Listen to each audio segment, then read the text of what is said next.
Hello friends, welcome to my healing recipes Tamil channel. இன்னைக்கு நம்ம healing recipesல பார்க்க போற ஒரு ஹெல்த்தியான ரெசிபி பாத்தீங்கன்னா கோவக்காயை வச்சு ஒரு சூப்பரான கறி குழம்பு சுவையில ஒரு குழம்பு பண்ண போறோம்.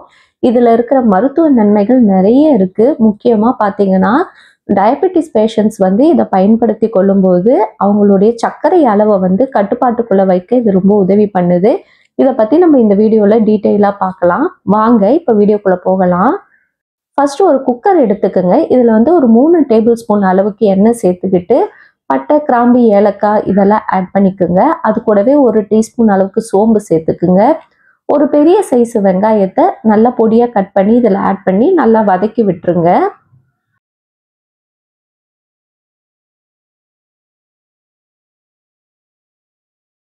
வெங்காயம் நல்ல கலர் மாதிரி வந்த பிறகு இதில் நம்ம ஒரு 2 தக்காளியை ஆட் பண்ண போகிறோம். 2 தக்காளியை சேர்த்துக்கிட்டு நல்லா பழுத்த தக்காளியை ஆட் பண்ணிக்கோங்க. அப்போ டேஸ்ட் இன்னும் கூடுதல் சுவையாக இருக்கும். தக்காளியும் சேர்த்துட்டு இதையும் சேர்த்து நல்லா வதக்கி விட்டுடலாம். தக்காளி நல்லா குழஞ்சி வர அளவுக்கு வதக்கிக்கோங்க.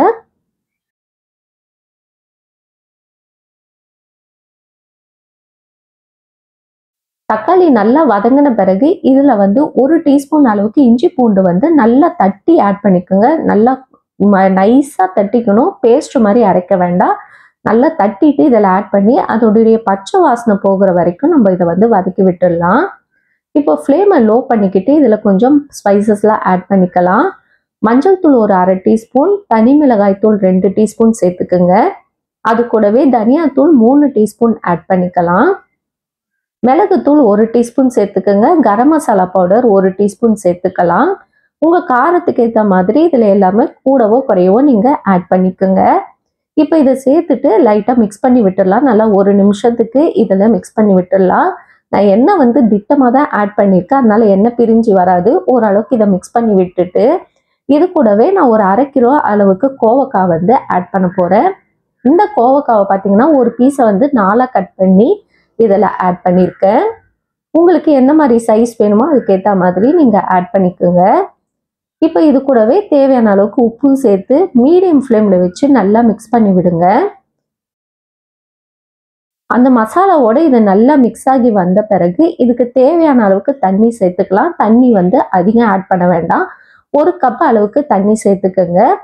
இது பார்த்தீங்கன்னா நல்லா ஒரு கறி குழம்பு டேஸ்ட்டில் இருக்கும்.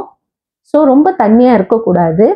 இப்போ ஒரு கொதி வரும்போது நீங்கள் இதை ஒரு 3 விசில் போட்டு எடுத்துடலாம். ரொம்ப குழைவாக வேணும்னா 5 விசில் கூட நீங்கள் போட்டுக்கலாம்.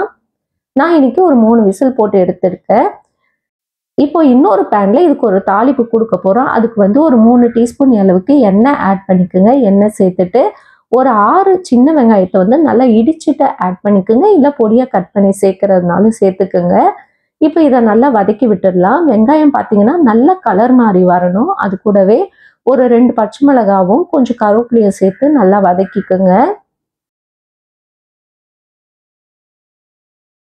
பாருங்க, வெங்காயம் இந்த மாதிரி நல்லா ஃப்ரை பண்ண ஆனியன் மாதிரி வதங்கி வரணும். அந்த அளவுக்கு வந்த பிறகு இப்போ நம்ம ஆல்ரெடி விசில் போட்டு விசில் அடங்கி இருக்கிற கோவக்காய் கிரேவியில் நம்ம இதை ஆட் பண்ணிடலாம். ஒரு சூப்பரான டேஸ்டாக இருக்கும். நீங்கள் சட்டுன்னு கறி குழம்பு செய்யணும், சாப்பிடணும் ஆசைப்பட்டீங்கன்னா இந்த மாதிரி செஞ்சு பாருங்கள். அவ்வளோதான். இதை சேர்த்து மிக்ஸ் பண்ணி விட்டுருங்க. ஒரு ஹை ஃப்ளேமில் ஒரு 3-4 நிமிஷத்துக்கு அப்படியே கொதிக்கட்டும். அது கூடவே பொடியாக கட் பண்ண கொஞ்சம் கொத்தமல்லியும் சேர்த்துக்குங்க. இந்த கோவக்காயை நீங்களும் உங்களுடைய சமையலில் பயன்படுத்திட்டு வாங்க. இந்த மாதிரி ருசியாக ஒரு குழம்பு வச்சு சாப்பிடுங்க. கோவக்காய் பிடிக்காதவங்க கூட விரும்பி சாப்பிடுவாங்க.